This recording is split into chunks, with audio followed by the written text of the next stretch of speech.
Imagine you get a message randomly in the middle of the day. You're unassuming as you read words along the lines of, "I think it's time to set boundaries and only spend time with people that align with the values I have set in my life." It reads slightly like a client ending a working relationship. It's somewhat cold, straightforward, and final. But it ends with, "I think it's best for us to end our friendship. It doesn't serve me anymore."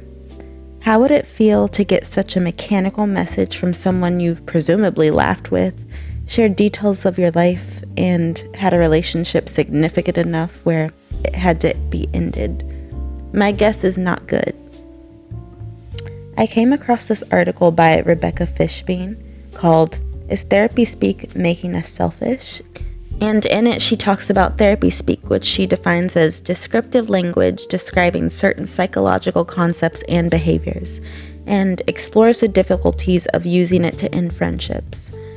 Right now, and for a few years, we've been in the age of a self-care movement. Protect your peace, set boundaries, be kind to yourself. But I feel like it's becoming be kind to yourself in spite of others.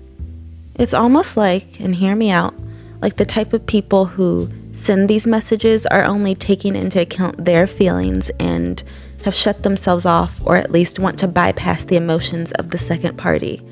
Like, "I'm done. I want the friendship to be done, and I don't owe you an explanation." Like if they were to push, Miranda Priestley would show up and say, No, that wasn't a question." I feel like it's a bit of a main character syndrome, as they say. When did self-care turn into everybody has to accommodate me? In the article, there were various examples of the message sender, so to speak, talking about feeling unsafe and unseen, and as a result, wishes to set boundaries.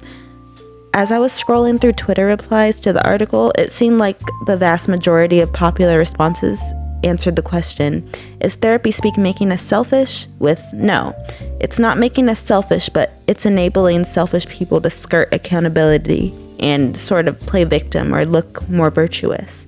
Telling someone that the friendship is ending because of the other person implies a lack of blame on their part inherently, as if to say, "There's something wrong with you, therefore the friendship is over." Honestly, on a human level, friendships can be intimate and safe, or they can be shaky. If you are truly not feeling good around someone, sure, you have a right to end a friendship, of course, but some of these situations come out of the blue. It seems like people allow differences and irritants to build up and then all of a sudden decide it's best to terminate the friendships. In situations like the ones in the article, out of the blue, where the messenger refuses to explain their cold and distant decision to end a friendship, leaving the person confused and just sad and abandoned. Basically, I just feel like it's mean. You are not the only person that matters, no matter how many self-care quotes you like on Instagram. It is not weak or that draining to consider other people's feelings. I get that it's tempting to end a friendship like you're laying someone off because it's quick, clinical, and minimizes something that's uncomfortable. But you don't need to lose your humanity. In fact, in the article, Marissa G. Franco suggests practicing mutuality, where you consider your feelings and the other person's feelings concurrently. Crazy concept, right?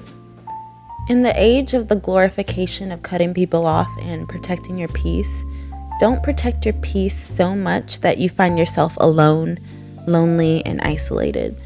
If someone is legitimately harmful for you, by all means, get away from them. Some people just aren't compatible, but if someone offends you, has different ways of doing or saying things, or has something that can reasonably be fixed and corrected, it might be worth it to communicate with them.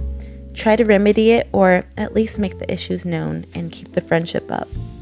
Relationships, even friendships, are never perfect. People will get on your nerves. That's just a fact of life. But it feels somewhat cruel to blindside your unsuspecting friend and fire them. Self-care within reason is great, but if you steamroll everyone and anyone in a world where the most important thing is the people we surround ourselves with, it really doesn't feel like self-care at that point. It feels more like self-sabotage. I think we should stand up for ourselves, but also be kind. What do you think? Thank you for watching. Don't forget to subscribe if you want more videos like this, and if you like the video, hit like.